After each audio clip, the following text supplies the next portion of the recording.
on what feels good or is convenient. Now, I must break here for just a second, folks, to tell anyone who may have just tuned in that these are not my words.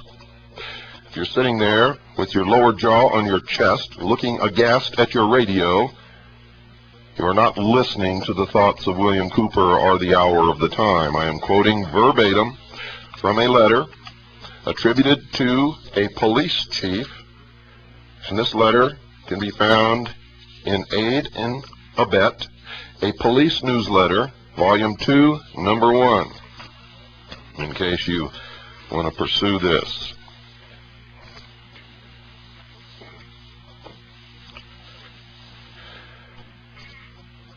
Quite obviously, I'm continuing now, quite obviously, America's government now operates under the guiding principles of humanism.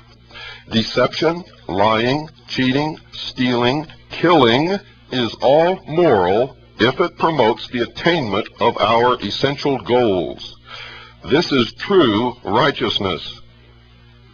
Folks, I got to stop right here and tell you this is true bullshit. This is deception at its worst. For these people are actually believing that wrong is right and right is wrong.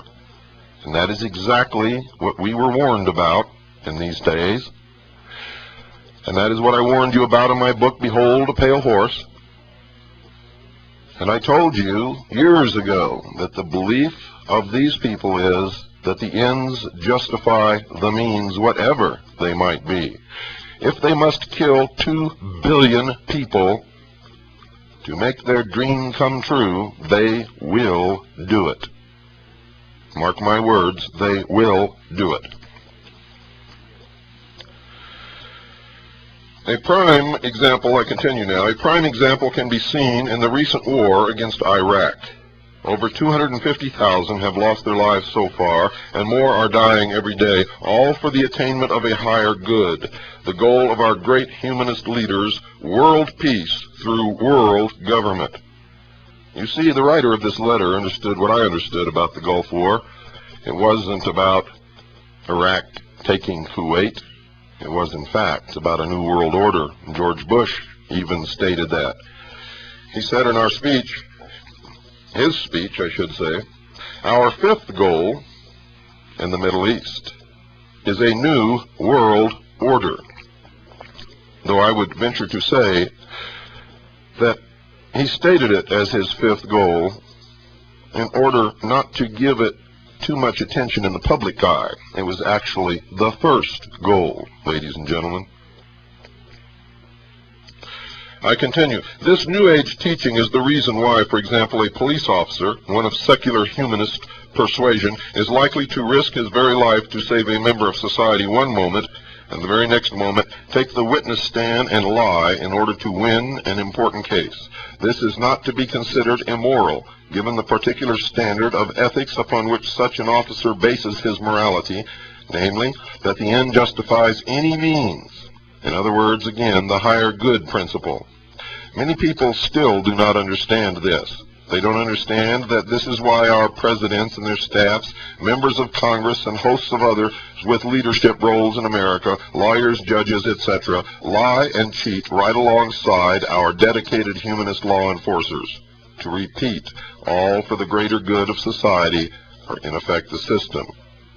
And I add, outside the letter written by the chief, if it is really a chief, ladies and gentlemen, that all of these people belong to the secret societies, the ones who lie and cheat and murder. And I continue. What the masses must be made to understand and never be allowed to forget is that this is for their own good. They should know by now that those who are actually in control of our government, as Colonel Oliver North explained, truly know what is best for the people.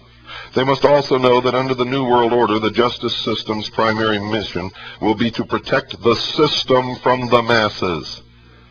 It is precisely in view of this that we on the inside have been obligated all along to use the system to suppress dissenters as quickly as possible before any radical anti-world government, anti-humanist group can gain the upper hand. I must read that again, folks, for those of you who may be a little bit slow in understanding, and some of us are, especially with something that you can't quite grasp and never heard before. That's excusable. Again, what the masses must be made to understand and never be allowed to forget is that this is for their own good. They should know by now that those who are actually in control of our government, as Colonel Oliver North explained, truly know what is best for the people. They must also know that under the New World Order, the justice system's primary mission will be to protect the system from the masses. It is precisely in view of this that we on the inside have been obligated all along to use the system to suppress dissenters as quickly as possible before any radical anti-world government, anti-humanist group can gain the upper hand. You're aware, of course, that the vast majority of Americans seek only peace and security. They hardly even realize that they have virtually made government their new god, to which they turn for the fulfillment of every need. Our New Age leaders, and we soldiers as their arms and legs, stand ready to give the masses all for which they pray. And ladies and gentlemen, I, William Cooper, in the hour of the time, have warned you that if you don't wake up, if you don't change the course of the future, that you would get exactly what you want, and that you would be slaves in a new world order. You see, to revert to the state of childhood means you must have a daddy. Some daddies aren't too nice, and even the nice ones restrict your personal freedoms until you reach the age of maturity. In this case, there will be no age of maturity, I can assure you. I continue with the letter. Let me repeat, our job within the criminal justice system today is to protect the plan, the system, and punish those that our leaders decide are enemies of that system. You doubted me when I said there was a plan, ladies and gentlemen? There is the verification that there is, in fact, a plan, an ancient plan. I continue. Of course now, as with our Soviet colleagues under New Age humanist situation ethics, we are not limited in the methods we may apply to win. We can therefore proceed with unobstructed haste to make the masses safe and peaceful.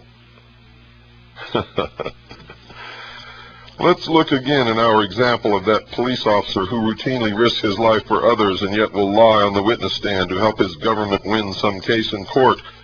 If some of you are still surprised at this, then perhaps you haven't understood what I have been trying to convey, nor have you understood what your children have learned so well over the last 20 years within the government school system.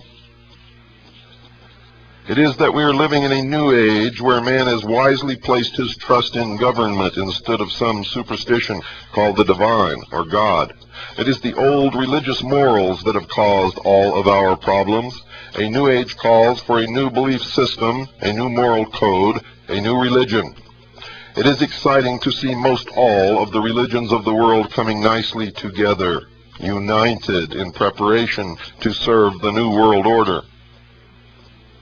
Remember, I told you that your religious leaders are not really on your side, and all the churches that belong to the World Council of Churches are bringing you all closer to one religion which will not resemble anything that Christ taught.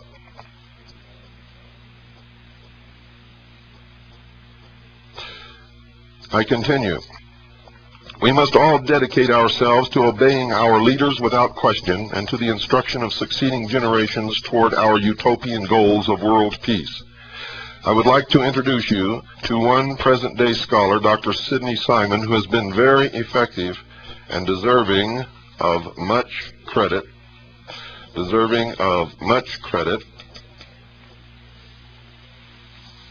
for his efforts